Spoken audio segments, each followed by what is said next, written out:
Muy buenas tardes a todos. En este momento estoy aquí con mi compañero Luis Flores y Luis Miguel González. ¿Cómo están? ¿Cómo se sienten? Bien, gracias a Dios. ¿Y tú qué tal? Excelente, yo estoy muy bien, gracias a Dios. En este momento vamos a hablar de un tema muy interesante que es con respecto a los grupos pequeños. Vamos a dar una pequeña introducción y quisiera empezar con esta entrevista que lo voy a hacer a ustedes dos con un pequeño texto. Quiero que por favor presten atención y me digan qué piensan sobre él. El texto dice así: los discípulos de Cristo tenían un profundo sentimiento de su propia falta de eficiencia y con humillación y oración unían su debilidad a la fuerza de Cristo, su ignorancia a la sabiduría de Él, su dignidad a la justicia de Él, su pobreza a la inagotable riqueza de Él. Fortalecidos y equipados así, no vacilaron en avanzar en el servicio del Señor. Esto lo encontramos en el libro Hechos de los Apóstoles, Elena de Guay, en la página muy bueno. Así que, ¿qué piensan ustedes sobre este texto? Bueno, me parece muy interesante todo lo que podemos entender de ese texto, porque hay dos cosas importantes. Okay. Yo creo que, bueno, dos cosas no, una cosa importante, que es la oración. La oración, y también se le puede agregar la humillación, humillar el yo. Y la oración es importante para que todo lo que los apóstoles lograron se hubiese hecho realidad. Entonces yo creo que para que un grupo pequeño avance, lo más importante de un grupo de personas sí o sí es la oración, la clave es la oración. Okay. Entonces toda oración debe tener siempre en mente, no es solamente hablar por hablar, es una conversación con Dios, es permitir que Dios te escuche y que Dios obra a través de ti. Y esto produce en nosotros esa humillación, esa entrega, esa negación. ¿Qué piensas tú de eso? Una de las cosas que yo veo en los apóstoles, los discípulos, es que a través de su trabajo con Jesús, a través de esos 3 años y medio de trabajos, ellos pudieron aprender a trabajar con el público. Están muy conectados con Jesús. A cómo ligar con el público.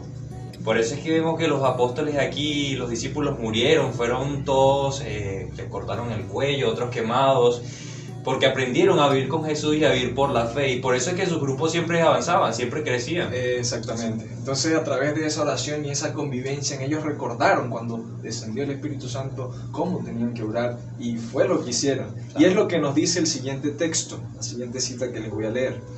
Dice lo siguiente: así los discípulos predicaron la resurrección de Cristo. Muchos de los oyentes estaban aguardando este testimonio, y cuando lo oyeron creyeron. Les recordó las palabras que Cristo había hablado y se unieron a las filas de los que aceptaron el Evangelio. La semilla que el Salvador había sembrado nació y dio fruto. Ante este texto, Luis González, me gustaría que nos respondiera a la siguiente pregunta. Que dice: ¿cómo fue o qué fue lo que hizo posible el reavivamiento de un nuevo grupo pequeño en los que escucharon este mensaje? ¿Qué piensas tú? Yo creo que la base allí fue el testimonio que dieron en ese momento los discípulos, los milagros realizados. Ahí vemos en Hechos 3 cuando curan al paralítico, que siempre lo sentaban al frente del templo y lo curan, le dice, el paralítico esperaba que le dieran oro o plata y él le dice: no tengo ni oro ni plata, pero de lo que tengo te doy. Y hablaron ahí y lo sanaron. ¿Qué hizo el paralítico? Empezó a saltar, a brincar y a mostrarle a todo el mundo, a alabar a Dios por lo que se estaba haciendo. ¿Y en nombre de quién lo hizo? En nombre de Jesús de Nazaret. En el nombre de Jesús. Allí fue donde se reconoció de que Él era el Hijo de Dios. Y por eso muchos le siguieron.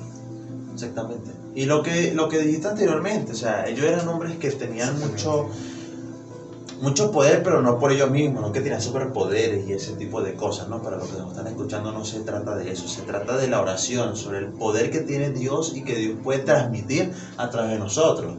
¿Sí me vamos a entender? A veces, a lo mejor la sanidad hoy no se ve como anteriormente se veía.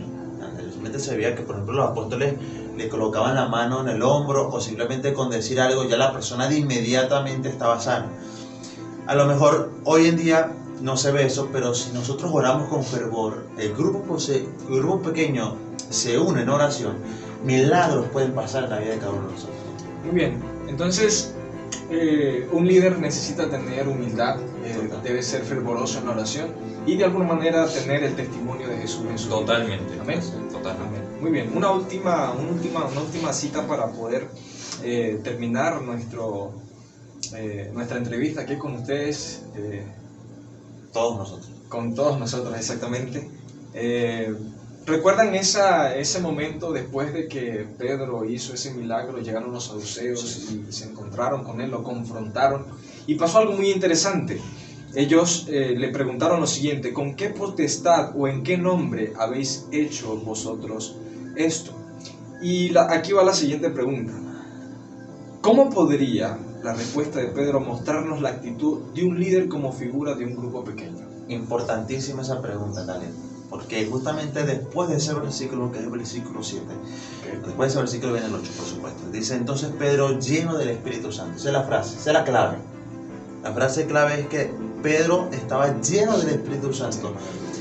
Eso que él tenía, que era el Espíritu Santo, es lo que le da a cualquier líder para que pueda ser de bendición, para que lo que diga sea de convicción también a los que le sigan. Tú puedes hablar muy bien, tú puedes tener buen léxico, puedes tener muchos programas increíbles, puedes tener a un grupo pequeño organizado, pero si tú no eres lleno del poder del Espíritu Santo, que es lo más importante, nada vas a lograr. Entonces, ¿qué fue lo que pasó con Pedro? Pedro lo confrontó porque estaba lleno del Espíritu Santo. Cuando llegan los momentos finales y nos toque esos momentos en que nos confrontan con la verdad, nos confrontan y nos hagan estar como entre la espada y la pared, ahí es donde uno tiene que estar preparado espiritualmente para que uno pueda tomar la mejor decisión y poder decir cosas que más adelante dice que los fariseos se quedaron asombrados por lo que Pedro le había dicho, que en ningún otro hay salvación. Entonces, claro, antes dijo más cosas, pero lo más importante podemos recalcarlo aquí. Y después que los fariseos dijeron: estamos asombrados del poder que tiene este hombre. ¿Y quién lo da? El Espíritu Santo. Y yo creo que cualquier grupo pequeño, de que nos esté mirando, cualquier grupo pequeño, si tú estás en un grupo pequeño, quiero que sepas de que nada va a funcionar si tú no oras. Nada va a funcionar si el Espíritu Santo no está allí, no está en ti. Si tú eres un líder de un grupo pequeño, si tú eres una persona que te gusta trabajar, pero quieres estar ahí metido en la obra, pero no oras, no te conectas con el Espíritu Santo, meterse con el Espíritu Santo para que pudieran ser personas que convencieran a otros y que otras personas se acercaran a Cristo Jesús y que hasta los mismos fariseos se quedaran asombrados de cómo eran estas personas. Excelente, excelente, muy buena e interesante tu respuesta. Definitivamente el Espíritu Santo hace toda la obra, desde el principio hasta el final, desde que nosotros nos humillamos y reconocemos nuestras debilidades y reconocemos que Jesús suple esas debilidades y nos da la fuerza, la fortaleza, el poder para avanzar, para ser líderes y tener nuestros grupos pequeños, activos, espiritualizados. Esta es la única manera en la que nosotros podemos tener éxito en los grupos pequeños. Cuando nos humillamos y reconocemos que Cristo Jesús es la cabeza, es el que de alguna manera dirige el grupo pequeño. Bueno, sin más que decir, esto fue todo. Espero les haya gustado el video. Saludos de parte de Miguel y Flores. Dios le bendiga en gran manera. Chao, chao.